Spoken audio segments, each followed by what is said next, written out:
Мұқағали Мақатаев. Райымбек поэмасы. Қазақ даласына жоңғарлар шабуыл жасап, ен дала қанға бөгіп қалады. Ұрыс даласында жатқан өліктерді ақырын қозғап келе жатқан қабай жырау бір баланың дауысын естиді.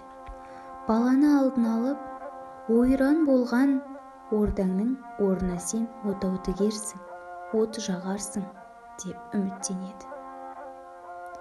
Жоңғарлармен кескілескен бір ұрыста бір балаң батыр жауға өз атын Райымбек деп ұрандата тиеді екен. Мұны көрген Әлмерек би, Түкенің ұлы Райымбек ата әруақтары Сырымбет пен Хангелдінің атын неге атамады деп қатты ренжіпті. Райымбекке Қабай жырау араша түсіпті. Болар баланың бетін қақпайық, өзінің атын әруақтар аузына салып тұрған шығар деп Райымбекті барынша арашалапты.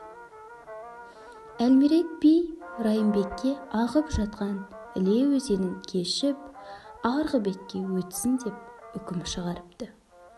Райымбек батыр қара судан қорықпастан Ілені кешіп, арғы бетке аман өтіп, қол бастаған батырға айналыпты.